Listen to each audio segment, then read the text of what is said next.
Welcome to the Scrum.org Community Podcast, a podcast from the home of Scrum.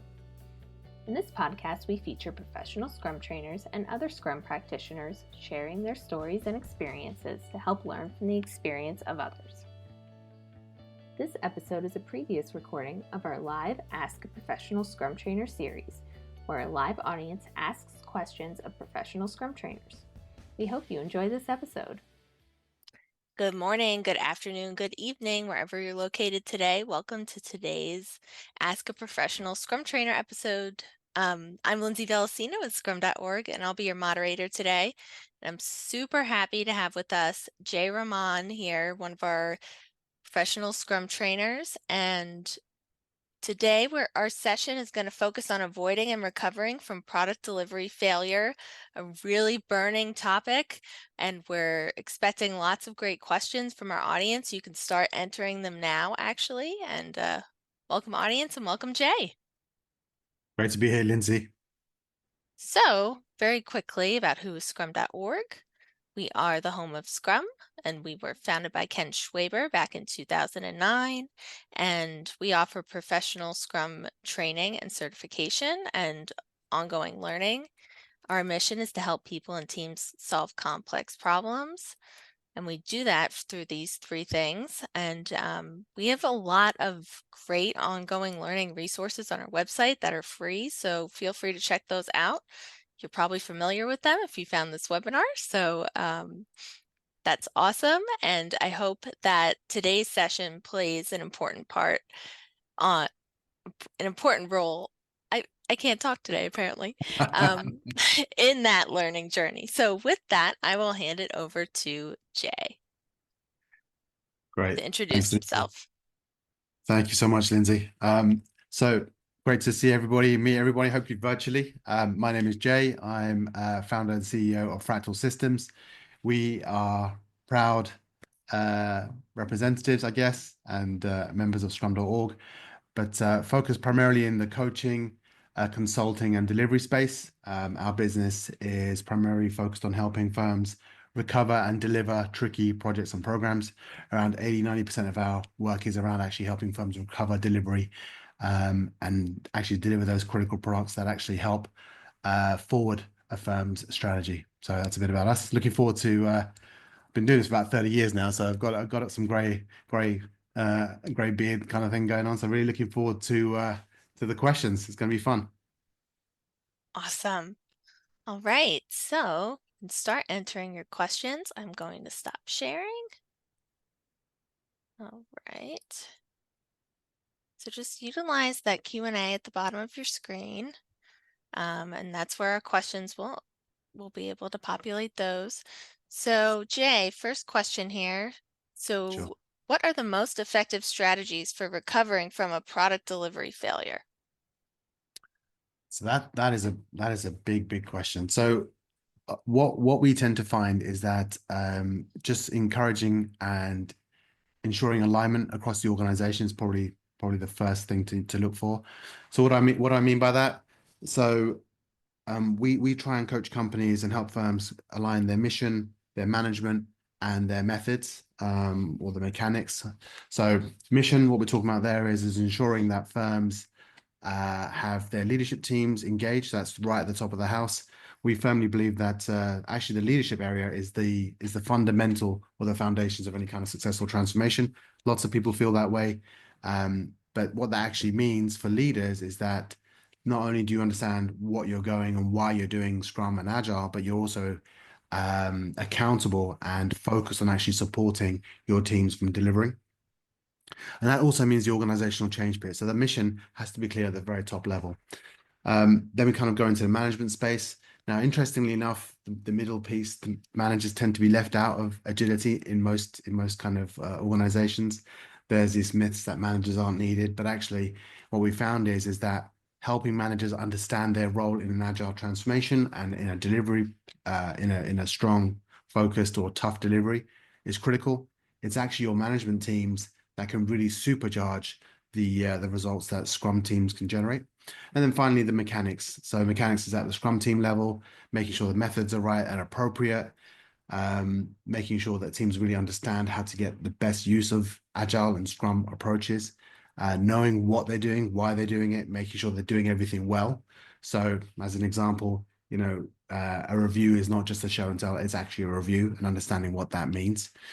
So those are the kind of three areas that we look for initially. The other thing is that we want firms to be aligned front to back. So what does that mean? So that basically means business and technology working as one. You don't have a scenario where, and you see it in lots of large firms where business is told, hey, technology will do the agile thing. Don't worry about, engaging. We'll figure it out. We'll train your product owners and that'll be it. And then so you tend to see a part-time engagement from the business into the delivery side of things. And that can be problematic. So we want to make sure that the business is also aligned front to back. So vertically, so from the leadership teams through to management, through to the teams, and horizontally from business and technology working together. Awesome. That's a great way to set the stage here today. So thank you, Jay, for that. Sure. So this next question here, so can you describe a taxonomy of product delivery failure? What are some common modes of failure and how do you identify which you are dealing with? A taxonomy of product delivery failure. I'm not quite sure what that means. So in terms of when you're looking at product delivery failure, what we tend to do is we tend to focus on delivery. So what you want to see is Scrum in essence gives you an opportunity to inspect and adapt in terms of what the teams are generating and why, and how, most importantly. So what the most important piece to really is to kind of go through, you could even go through like a theory of constraints kind of element where you're looking at, are the teams delivering on time? Are the teams delivering as per their product roadmaps? If they are, awesome, there's not much for you to do. If they aren't, then it's really kind of like a detective fact-finding kind of space that you need to get into. What is it that that the teams are failing at? Is it the teams are failing at the mechanics? They don't really understand that. Is it that the teams are heading up against organizational challenges and you need to look at those? Is it that the leadership teams or the stakeholders sponsored at the very top are not supporting organizational change or are not unlocking resources or making the changes from an organizational perspective or empowering people to make the change from an organizational perspective? So that's the vertical piece that we tend to look for.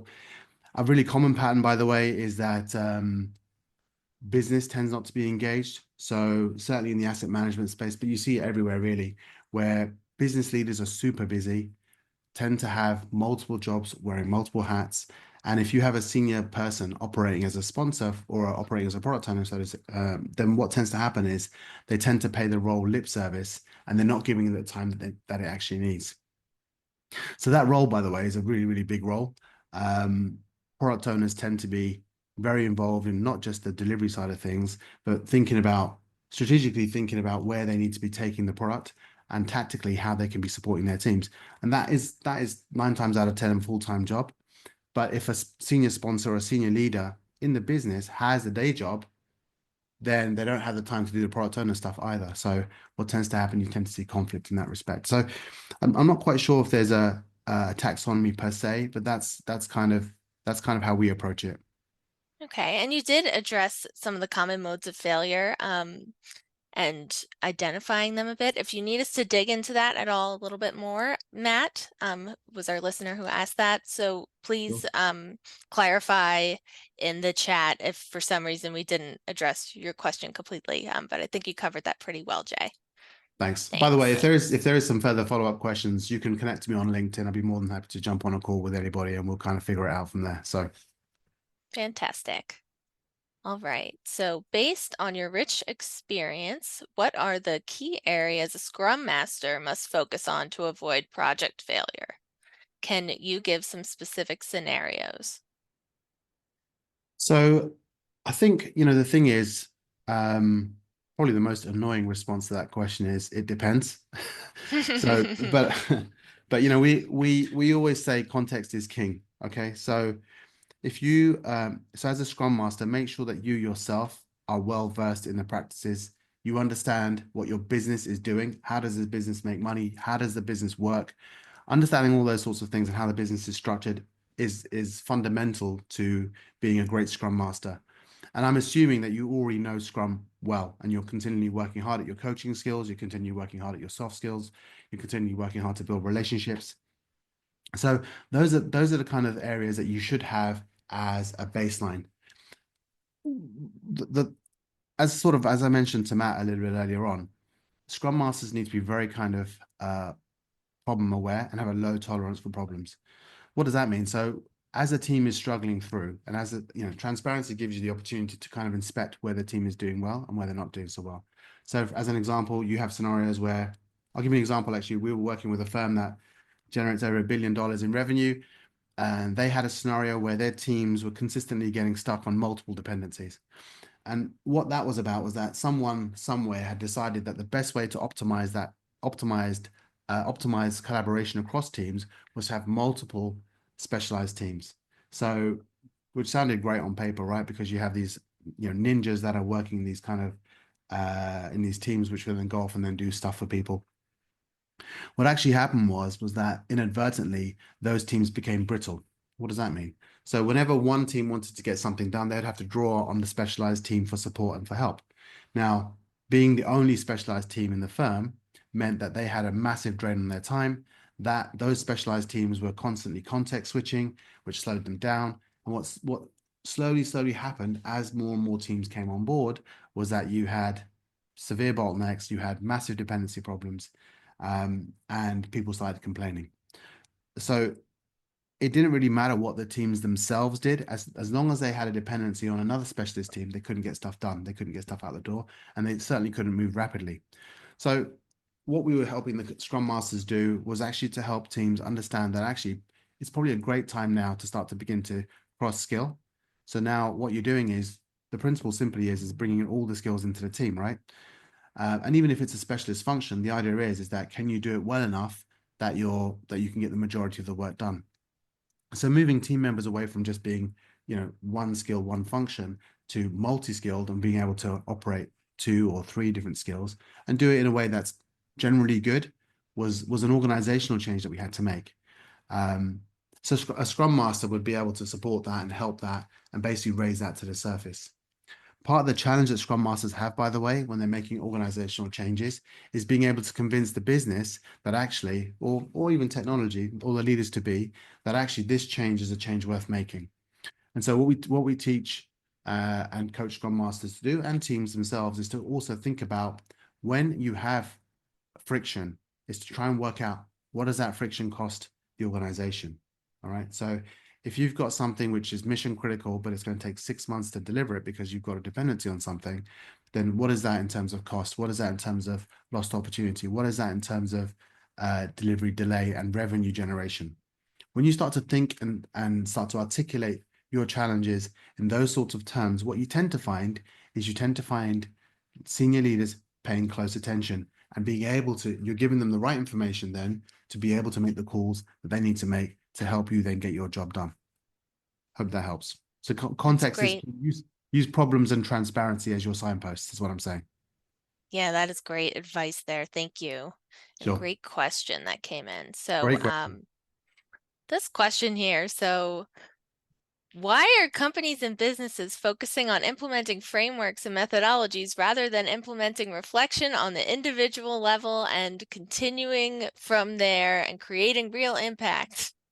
So I think the question is very much focused on companies that just focus on the framework and don't think about anything else affecting their business and adapting to their business or anything like that. So what have you been seeing with that, and maybe an example or a story of how you helped an organization adapt a framework to their needs?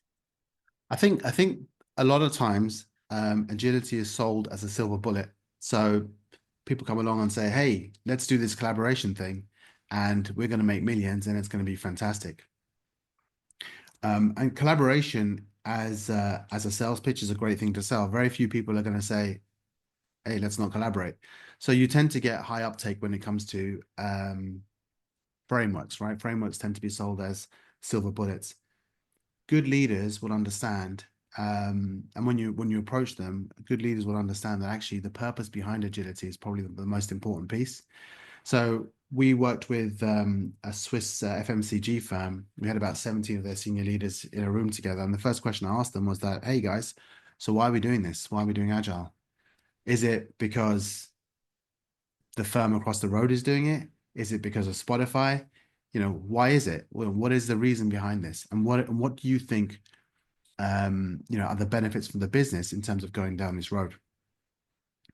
That's an important question to ask, because without a strong why, a firm will not stay the course when things become difficult, because most firms are not optimized to work in an agile way, and there is turbulence. There is things that need to happen to make agile work. So I think the thing is that the key piece to this is bringing the entire group on the journey, on the ride. Leaders and managers, by the way, need to understand why agile is appropriate for the firm, and most importantly, understand and be cognizant of the barriers and the frictions that they're going to encounter when they're going agile, right? Because most firms, as I mentioned, are not optimized for that. They're optimized to work in a more of a sort of waterfall way, in a more of a kind of slower kind of way. They're managing through PowerPoint and Excel and email. They're not managing through rapid conversations and all this kind of stuff, right? They're not designed to operate like that. So a lot of the times you want to be able to help them understand the purpose behind why they're doing it, and most importantly, become aware of the challenges that they're going to encounter along the journey. That way, when things slow or they don't get the results that they're looking for because of transparency, right? They can start to look at, okay, what obstacles are we facing? What do we anticipate, and what do we need to do? And therefore, they're much more engaged. I think also the way that Agile is sort of sold to the business is that a lot of the times it's sold as a technology initiative, which is completely incorrect. For Agile to work well, business has to be engaged. We always engage the business, so we will never work with. We seldom work with actually any firm that hasn't had a strong understanding from a business perspective of the reasons behind agility, what the journey is going to look like. So we always engage with the CXO layer, CTO layer, CI. We frequently find ourselves speaking to directors, program managers, but engaging with CIOs, CTOs, CEOs, so they understand what they need to do and understand the fact that they are accountable, right, for the actual change to happen. Hope that helps. That is great. Thank you, Jay. And thank you for submitting that question. So this next one here. So does an increment where there's only maintenance of the product or an internal improvement rather than a new function or feature mean failure in the agile world? Does an increment that, sorry, what was that? An increment that Does an needs? increment where there's only the maintenance of a product or an internal improvement rather than a new function or feature mean failure in the agile world? I don't. So instead of them New features. releasing a new feature, they're doing maintenance or an internal improvement. They're asking if it's failure. I mean, that doesn't constitute as failure to me. If you're improving Right. you see updates happening all the time, right? So most firms will release a product, they'll learn better ways, they'll find challenges, and they'll make it better. And I think that's probably the hallmark of agility. Incremental improvement is not a bad thing, and it doesn't mean failure if you've got a live product. I think it's a good thing. Yeah, I agree. I feel like this person is probably facing some sort of backlash or something where they're at now. If you have any follow-up questions, please Yeah. feel free to enter those. I mean, We're happy to help. if you kind of think about EBM, one of the things that kind of prevents products from doing well is the friction in using the product. If a product is an amazing product, but it's too hard to use, then the uptake isn't going to be there. I mean, I remember back in the day when Windows would release a new fix. This is years ago, right? I'm an old guy. A lot of admins would not would not upgrade their OS. They wouldn't do it because they knew that if they upgrade their OS, and it goes badly, the rollback would be too hard to do. They wouldn't be able to recover from it well. So what you tended to find was that people they wouldn't move to the new operating system because it was so traumatic a journey to get there, and then if it went wrong, you couldn't take it back. So maintaining and making your product easy to use is it's not a bad thing at all. It's a positive thing. Keep it going. That's great. Thank you. All right. So Next question. Sure. This seems like a loaded question, but per your expertise, which part of the Scrum framework is often crucial to avoid project failure? Which part of the Scrum framework is? It's crucial. Yeah, I mean, the way to look at Scrum is it's got practices which are self-reinforcing. So, as an example, if you don't plan, your teams are going to be struggling, all the way through, right? So if you don't do your daily Scrum, teams may not understand what's going on. They might not be able to detect challenges and all these sorts of things. So the way to look at the framework is it's not all or nothing, but aim for all. Okay. If I was to say there was one thing that you should never, never, never drop, it's the retrospective. There's lots of practitioners out there, us included, that believe that if you started off with just retrospectives, you would eventually find your way back to Scrum. The retrospective, the ability to inspect and adapt every couple of weeks or every week, depending on your sprint size, your sprint kind of cadence, is the thing that will save you when things are going badly. Okay, and act on what you learn. But look, I mean, where possible, not every firm is ready to go, full on Scrum. It can be challenging. Where possible, aim to implement the framework. It will save you when things get difficult and challenging. That's great. Thank you. I hope that helps. So this next question. So how can you move forward when 3/4 through a project, it is failing on all levels? Do you accept that there's an issue and go back to the drawing board, delaying the project? Or do you continue to pull in additional resources and skills to get it over the line and then do an evaluation piece? So is this have you got any details on how this is? Is it single project or is it multi-team, or it's kind of a difficult one to. So what would I do? So imagine it's my team's delivering some stuff and I've got dependencies on 4 other teams to deliver stuff, and they're failing, and that's going to impact the product release or the launch or whatever.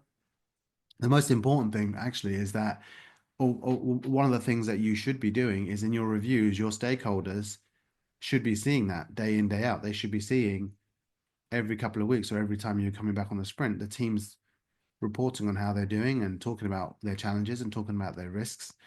I'm assuming your other teams are using Scrum, so there's going to be some kind of retrospective that's happening. And then together you guys would work with your leadership team to figure out the best course of action. It's hard for me to say, hey, just bring in more resources and all these sorts of things. I don't know the context of your business. What I will say though is that we have been in, we do turnaround. That's part of our DNA. And a lot of times what will happen is that multiple teams are struggling with delivery. So some of the things that work are thinking about what is it that you're delivering, figuring out where the frictions are in delivery and fixing those and making sure your mechanics are strong, ensuring that your management team understand what's happening and they're doing everything they can to unstick your teams, ensuring that your sponsors understand what's going on, and also your sponsors and leaders understand their role in being accountable executives and responsible for not just change but delivery, right? So when I talked about that alignment from leadership all the way down, leadership, management, and teams, you have to make sure transparency goes up and down the chain of command and everyone is aware of their responsibilities in making sure that delivery happens. So if you have other teams that are struggling, again, look at the mechanics, look at the management structure, look at the leadership teams, make sure that you've got alignment and engagement all the way through, and work from that. If it's mission critical, like say, for example, you've got reg stuff coming through, so regulatory change, which will impact the firm, dramatically, then you need to take a call. And if you can, bring in stuff, manage scope, reduce scope if you can. I always find that reducing scope is a lot better than adding scope and bringing in more teams, because then you've got the whole ramp up side of things that has to happen as well, right? So, it really is contextual, and it really does depend on the risk that your firm, your organization is going to face if they don't deliver. So as an example, we were working with an asset manager that had reg stuff that needed to be hit. So if we didn't hit it, the bank would face tremendous penalties that they couldn't afford. So in that respect, it was an easy call to start to bring in some more people, start to think about how we can manage the scope, have conversations and open up conversations with the regulators to try and reduce or mitigate some of the scope that we have to deliver, think about what we could deliver on a piecemeal basis. But all of those things were business decisions, and the management team, sponsors, and teams themselves were aligned all the way through in the process. So that's what you need to do. All right. The thing to be aware of is that when you're delivering product, or if you're delivering something that you must deliver, because of the financial difficulties or whatever, if you don't do it, then your entire chain of command, including your sponsors, including your managers and your teams, need to work together to figure out what's the best way we can achieve this for the firm. There's no sort of silver bullet in that respect. Awesome. Thank you. I hope that helps. If you need any clarification, please enter Yeah. that into the chat. Or come So and find me afterwards, and we'll on LinkedIn and whatnot, and we'll chat. awesome. All right. So this next question, senior leadership wants to report velocity across multiple teams, but story point values and team sizes are varied. How can we roll up reporting across multiple teams? What alternatives are there to velocity? So velocity, so senior leaders trying to compare velocity is probably one of the oldest challenges that we see. Everyone, what actually the term velocity is in itself is a challenging term. Velocity is a planning tool. It's a tool that's designed to help you think about, for you as a team, how well, or how much stuff that you can pull into a sprint to have a strong confidence of actually delivering it. So that's what it's about. And every team has its own challenges. Some teams are doing vanilla work, which is pretty straightforward, and so their velocity is going to be different. The way they size their work is going to be different. If you have a team that's doing highly complex work, we work with quants, for example, like looking at markets, and they're literally rocket scientists doing high level mathematics and all this kind of funky stuff. So that for them, there's the way that they story point and the way that they size work is going to be different. It's not the same thing. So teams are not comparing apples to apples and oranges to oranges. So that's the first thing to think about, right? So the other thing to think about is, what is it that they're trying to do? So what is the purpose of looking at velocity? What is it you're trying to do? As a leader, a lot of times when they're looking at velocity, they're trying to find ways to generate efficiency. They want to know, are we actually going quicker and faster and all that kind of good stuff? So if that's the case, then really a really simple thing to think about is that, are we achieving our sprint goals? That's really probably the most telling metric that you've got. If you've got a sprint goal that you need to deliver, and the team has, imagine you've got a 10-person team. That team has worked together, thought things through. You've got a fully engaged product owner. You understand the work deeply, and you've gone, do you know what? We can get this done in 2 weeks, and you miss it, and then you miss it, and you miss it, and you miss it. Then what that's telling you is that your team needs help. Okay. And leaders, if they're trying to help you go faster, all they need to do is to pay attention to the sprint goals. Are you achieving them or not? If you're not, then you need help. And either the Scrum Master is doing everything they can, or there's organizational impediments, or there's something else that the teams need to look at with their leadership team to try and figure things out. Hope that helps. That's great. Thank you. And a follow-up question is absolutely fine. So if it's something else apart from speed, then ping us back and we'll try and go from there. Awesome. Thank you. I hope that helps. So this question, so it says, this comes from Brian, let's shift the discussion a little bit to the aftermath of a product delivery failure. What, for you, are the best practices to adopt in order to recover from such failures at the Scrum team level? Sure. So the first thing is that when a product delivery failure is occurring, I'm just going to kind of go back a bit, then I'm going to go forward. If teams are operating in an agile fashion, then leaders, teams, managers will have been signposted ages ago. You will see Scrum Masters, team members being vocal during the sprint review, saying, "Hey, we're managing this risk, this risk, this risk. We haven't achieved our sprint goal. We're trying to do this. We're trying to do this. We're trying to do this." And you'll see a pattern of challenges. Okay, so product failure in and of itself shouldn't be a surprise. You shouldn't just go, oh, we didn't deliver it, or we missed the target. You'll know that the target's being missed, way before, the target comes. If your product owners are engaged, they're going to have a product roadmap. They'll know that you have a series of product goals or sprint goals, sorry, that you should be achieving to achieve the end goal. And if those sprint goals are being consistently missed, then savvy, wise product owners will be engaging their sponsors, will be engaging their leadership teams and saying, hey, listen, guys, this isn't going the way it should be going. Okay. So you should never arrive to a scenario where you have a drop dead date and you missed it and everyone's surprised. Everyone should know what's going on. Okay. Way before it actually happens. We ask our product owners to have different product roadmaps in terms of timelines. They'll have a yearly goal. They'll have a yearly timeline broken into quarters. They'll have quarterly goals. They'll have, sprint goals themselves. So as an example, what we tend to find is that imagine you've got a quarterly goal. Well, that's 6 sprints. Okay.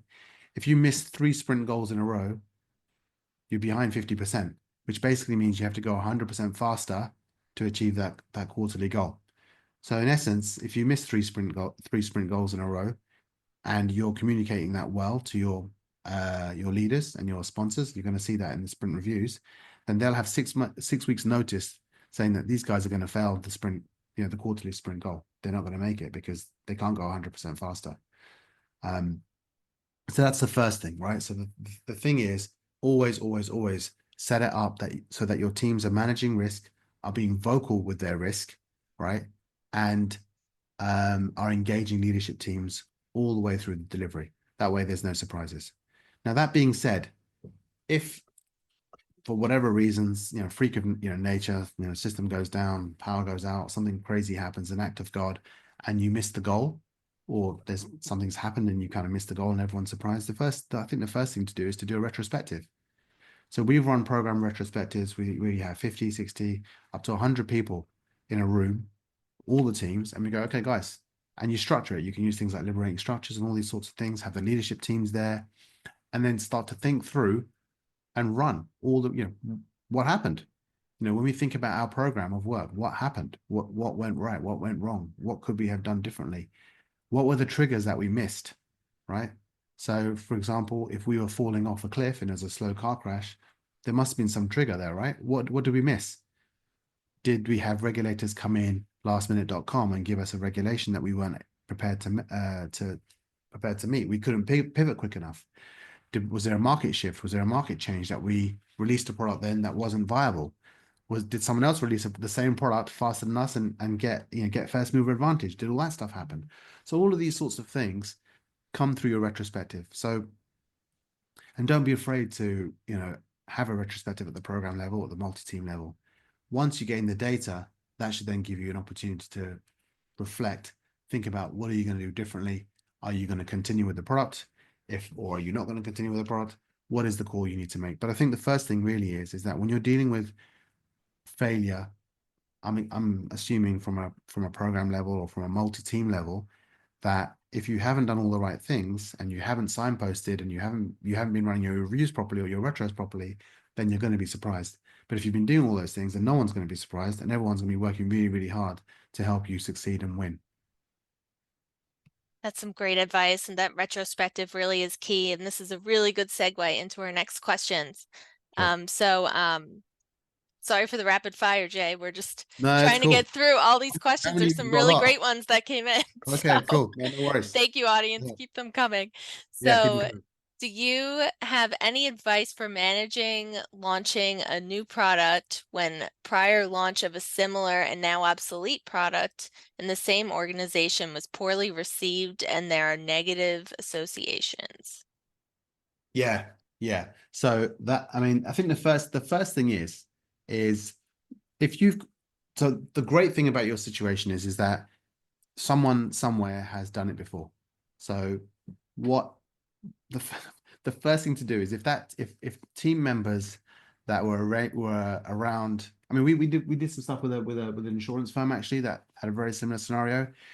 A product release happened a year ago or something like this. I'm changing the names and the dates and everything to protect the innocent. And it was poorly managed. Support wasn't on board, all kinds of things, all the things that should never have occurred. So the first thing we did this time around was to bring in all the people that were engaged in that previous release. And we just went through, hey, so what went wrong? What happened? What challenges did you guys encounter? What challenges, came up that you didn't anticipate? And so, look, if you've got a scenario where people have done it before, a retrospective, believe it or not, is probably the easiest way to gain data. Data gives you transparency, okay? And most importantly, what we asked them to do was that if you were to do it again, what would you do differently? What risks would you be aware of? Who would you engage? How would you manage it? So those people have got the benefit of hindsight. And hindsight is always 2020. Okay. So the first thing is to get data, figure out what they did wrong. Now, 9 times out of 10, you'll already figure that out. But it's always great to get help from people that have already been there, done that, and got the t-shirt. And bad experience is great. It's still great experience. So learn from, or at least have them highlight some of the challenges that they found. That will then give you insight into some of the frameworks or some of the difficulties that they encountered and some of the things that they anticipated or didn't anticipate, which should hopefully feed into your plan. Asking them differently, how would they do it differently, will also give you some insight into a plan that they would then use. Okay. Then make sure you plan as a team. Okay. So a lot of the times when releases are happening or new product launches are happening, sometimes what you have is you have a very small subset of the entire team working together to kind of deliver it or make it happen. It's critical when you're planning to bring in as many appropriate heads and many appropriate people as you can. So that's your senior developers, that's your test team, all these kind of people that are going to be involved in the delivery, and have them think through what are the risks that you think that we're going to encounter. Catalog the risks, figure out what they are, be risk aware. All right. Agility, the transparency piece of agility helps you, certainly in Scrum, helps you figure out what risks you're going to be facing. Then work hard to mitigate and manage those risks, okay, and be aware of them. Risks don't just disappear, and your team will have insight in terms of what challenges you're going to be facing, most importantly, right? The guys and girls that have done it before will tell you what they didn't anticipate and what the right thing to do is this time around. That way, when you're making a group plan, all right. So it's not just you or 3 guys or girls planning. You've got a team planning together. Will help you kind of come up with something which is robust, right? Takes into account previous organizational experience. And the next thing is to probably pressure test it and go, do you know what? Can we do some, can we run this and see if it works? Can we do a small release and see if it works? So if possible, if you can, take the pressure off. So can you drop it down to a bite-sized release, something that gives you what you need or delivers a part of the functionality without breaking the organization or the firm. Planning as a team makes a massive difference. We do this all the time. We tend to find that engineers, testers, architects, business heads will come along and give you insight that you hadn't thought about. The guys that have done it before, they will give you insight that you've never thought about. And most importantly, they'll give you a vision that if they had done it differently, what they would do, and that will then factor into your plan. Hope that helps. Great, thank you. Sure. This next question, so it says not necessarily a question, but it actually is a question. Could you share some of your favorite ideas, themes, and ways to organize a retro? Maybe particularly around a failure like what we're talking about. So I like to so if something bad has happened and the team let me my best retros really, and I'm telling you a secret here, is the donut restaurant, is the donut retro. So whenever I'm doing retrospectives and it's tough, or we've just been through some horrendous scenario, and that happens, right? This is real life. You're working really hard, something's gone wrong outside of your control, or even worse, it's inside of your control and you didn't anticipate it. The first thing to do is to lift the team up, I think. So nothing helps lift a team up better than first a change of scene. So if you're going to do a retrospective and it's going to be something which is difficult and challenging, the first thing to do is to change the scene. Get out of the office, try and go somewhere else, do it somewhere different. I like to try to get to parks, or I try to go to an environment where there's lots of windows and lots of air. I'll bring donuts. I'll make sure we've got donuts and coffee and food and all these sorts of things. And then what I'll do is I'll always start my retrospectives, especially when they're challenging, with the retrospective prime directive. So that basically, I haven't memorized it, but basically, if you check that out, the retrospective prime directive, what it does is it emphasizes the fact that everybody in a team is trying their level best to deliver. Okay. And that the results we achieved because of the limitations in terms of what we did and didn't know, but never when it comes to delivery is there a bad actor. And I think that's really, really important. Setting the scene that, look, we were all trying hard and that there's a positive intent behind everything that we've done, and we've all worked to do this, and it's a team sort of impact is probably the thing to start the retrospective with. Then you can, I think the next thing to do is I don't think you need to do anything fancy. I know people do boats and anchors and all this kind of stuff. I think once you've set the scene, then you can just do a simple, hey, so what went wrong? Where did we go wrong? What are all the things? Let's collect that intel. What happened? And giving yourself, time to think that through and actually have the team reflect on that is probably the first thing. You can use patterns like 1, 2 for all. So if you're using liberating structures, a 1, 2 for all pattern to gain that information is a great pattern, especially if it's a big team. And that, if you don't know 1, 2 for all, it's simply asking team members to think about top 3, 4, 5 reasons why they think things didn't go well on their own, and then finding a buddy, working out between themselves what were the top 3, 4, 5 reasons, coming to a consensus, and then doing that with a bigger group of 4, and then finally reporting to the entire team. What that does is it kind of helps people think through the challenges, helps them think through probably what the most impactful, most important challenges were, and then presenting it back to the group, and then thinking about, okay, now we've got the challenges. All right, now we've got the things that derailed us. Well, what do we, dot voting those challenges. So then what you can do is you then go 1, 2 for all, then you do a dot vote. The team tells you, hey, the whole team says, hey, this is the most important, this is the most important, this is the most important, and then tackle them. That's probably a good off the cuff, on the fly retrospective using. That is awesome. Thank you. And Sure. I think a key takeaway from this session is don't skip your retrospective. Don't skip your retro. I mean, I think the most powerful element of Scrum really is transparency. Transparency and the ability to get data, okay, is the key. If you could Right. get insight and data, you can then act on it. I mean, I know there's this whole AI revolution going on at the moment, but AI is nothing without great data. It's garbage in, garbage out, right? So the first thing to do is to work hard at building transparency. Then you can inspect and adapt. Without transparency, you're not going to get anywhere. And transparency is the hallmark of agility. And most importantly, key for our retrospectives, for great retrospectives. Also, work hard at your soft skills, right? Soft skills really are the hard skills. So if you don't know how to do that kind of stuff, get out and learn that stuff. It's important, absolutely critical. Yes, definitely. So here's a product owner focused question. So what kind of support can a product owner contribute to the team? And how can the product owner help with avoiding a product delivery failure? So that's a great question. So the first thing is that when I see product delivery failures, sometimes what tends to happen is the team, the product owner asks for an apple, the team delivers an orange, and they go, oh, what's going on here?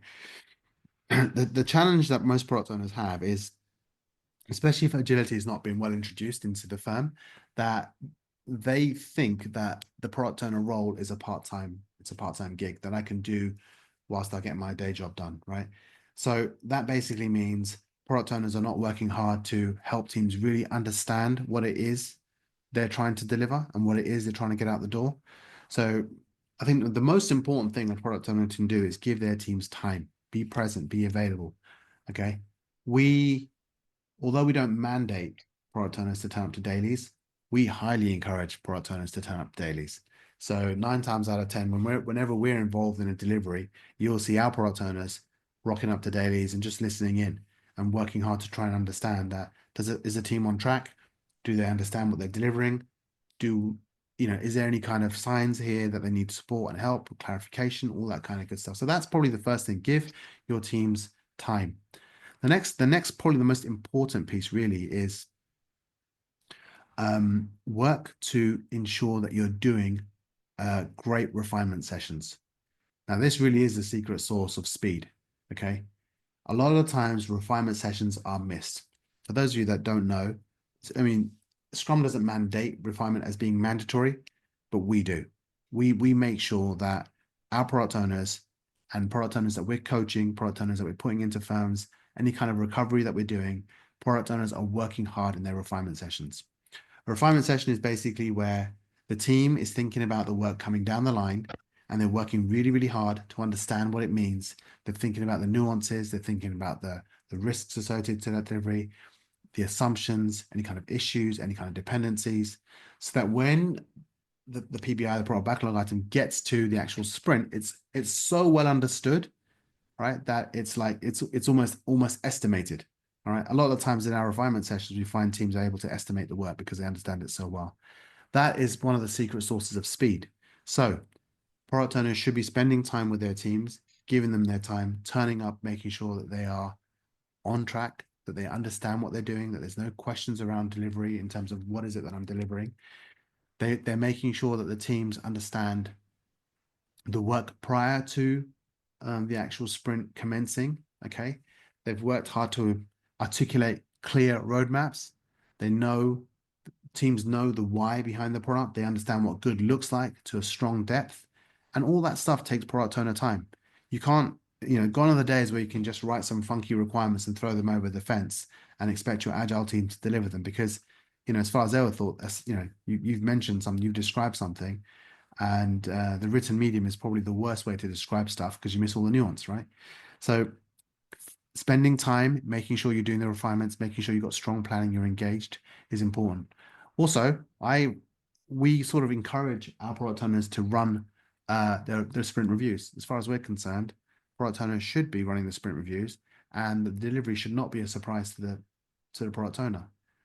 The sprint review is not for the product owner. You should know what your team is delivering and know how they're doing and know where their challenges are, because just like everyone else is responsible for the achievement of the sprint goal. So those are some, and I'm giving you a lot here. Product ownership is probably one of my favorite areas of support, and actually one of the areas that firms really, really struggle with. It's one of the areas that we really kind of focus hard on in terms of helping firms kind of pivot away from failure. That is great. Thank you. Barrage. There's a barrage there, Lindsay. Sorry about that. It's okay. Just trying to get as much as possible.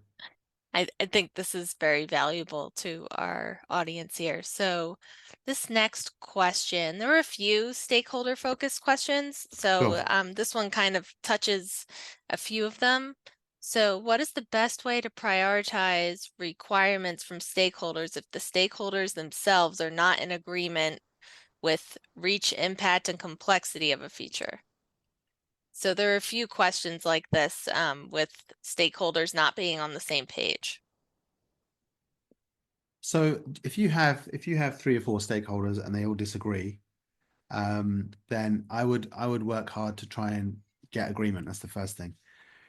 The thing is that what you should probably do. So just to be really clear, from a framework perspective, from a Scrum framework perspective, the product owner has the final shout when it comes to, or the final call when it comes to building out and figuring out where we're going to go and what we're going to do, right? Now, in practice, most firms are not structured like that, and stakeholders get really annoyed if a product owner takes a decision which they don't agree with. So the first thing to do is to try and work hard to build consensus.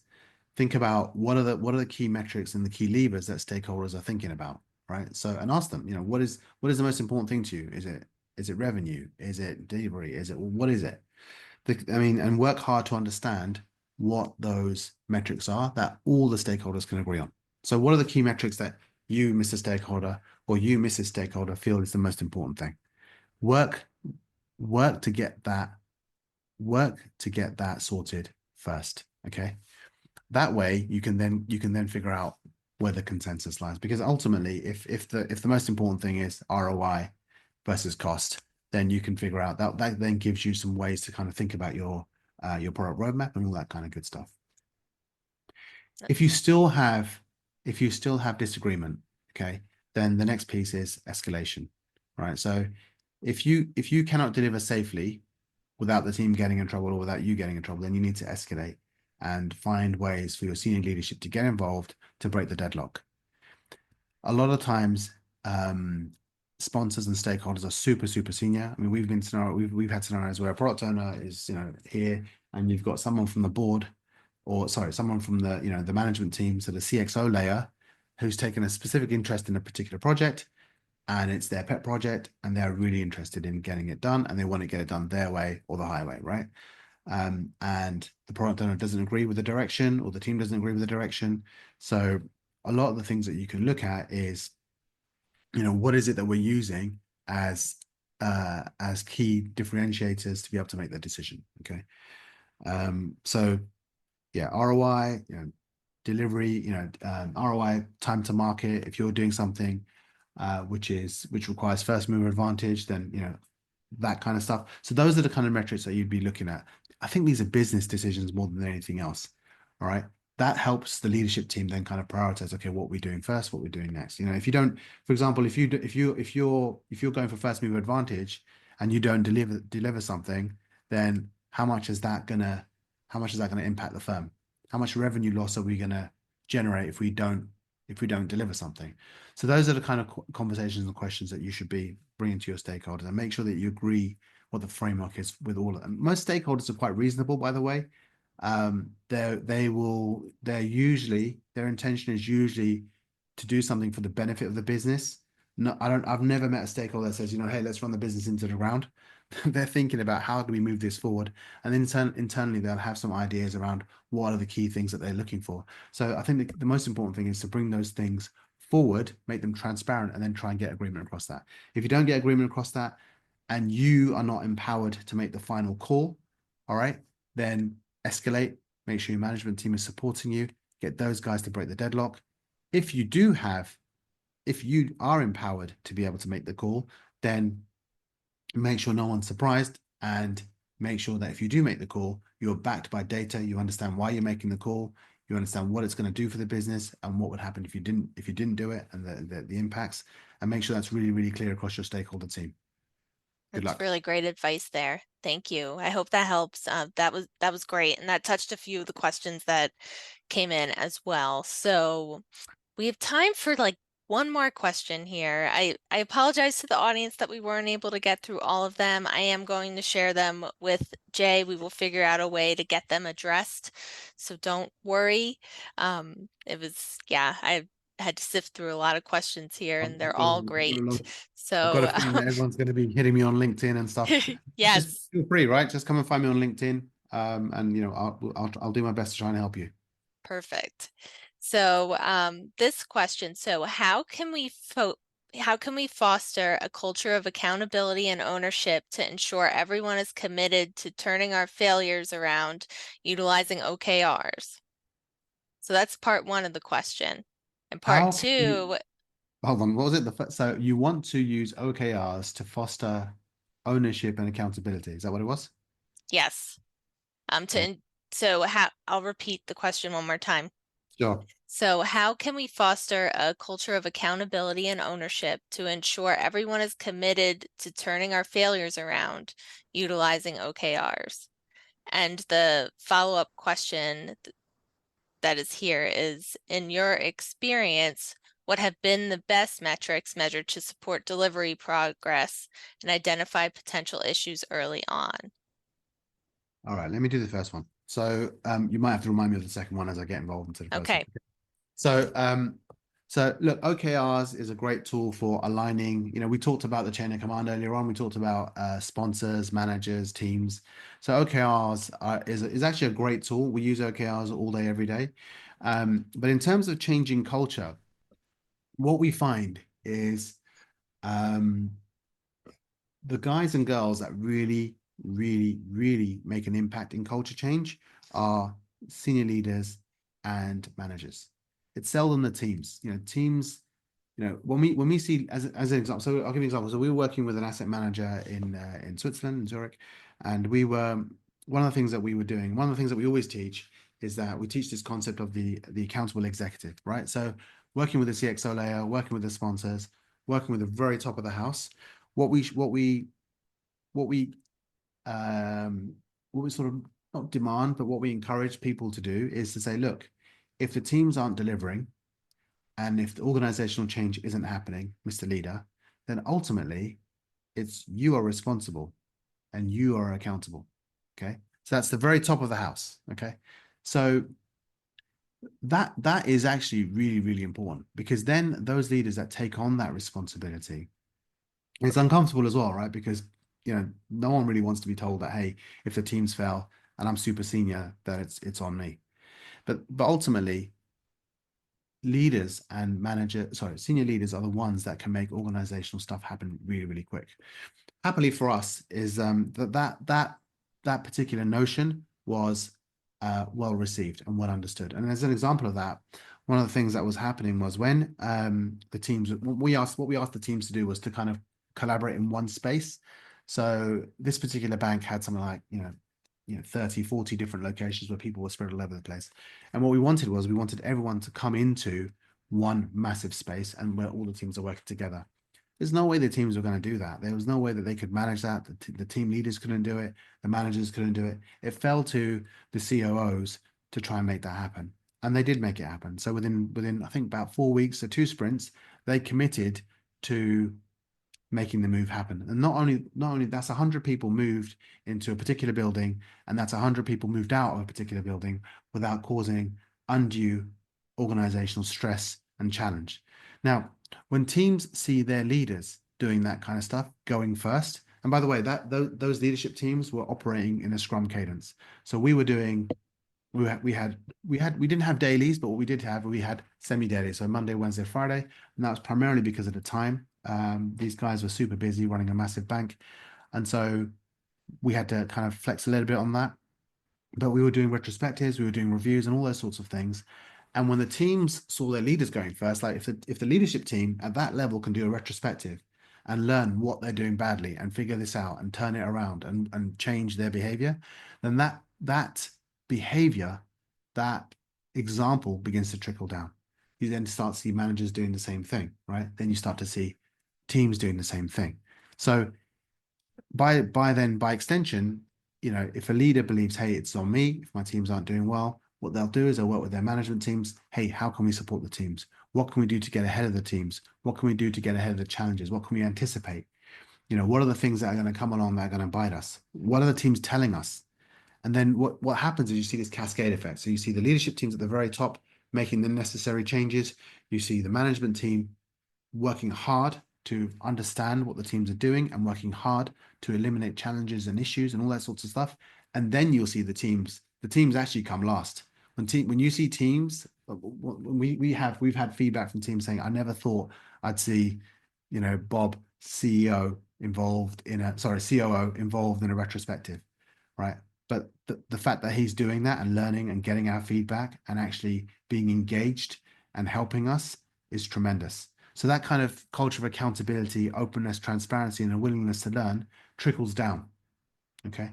Now, you've heard me say things about managers and management teams throughout this conversation. One of the things I want to emphasize is that, although we practice and work for self-organizing teams, that doesn't mean we leave behind our strong managers. Our managers are really kind of the glue between the very top of the house and the teams that are kicking ass at the bottom. And so those guys and girls need to have a strong understanding of what makes things work. Their accountability isn't about micromanaging. Their accountability and their responsibility is to help eliminate the frictions that the teams themselves are going through. And when teams see that, like tangibly see that, they see that their leaders and their managers see themselves as being accountable for support and helping their guys and girls, you start to see the culture shift. That is awesome. Thank you so much. So we are at our time, and I want to thank you, Jay, for taking the time today to answer these questions about product delivery failure. Really big topic. And I want to thank our audience. You all stayed on for, most of you stayed on for the entire hour. So that's pretty amazing to take an hour of your day to listen in. So thank you so much. And we will hopefully see you all again soon. And thanks again, Jay. And I hope everyone has a great rest of your day or evening. Pleasure. Come and find me on LinkedIn. Let's talk. Take care. Yes, connect with Jay on LinkedIn if you want to get in touch with him. All right, so scrum on and see you later. Take care. Bye-bye.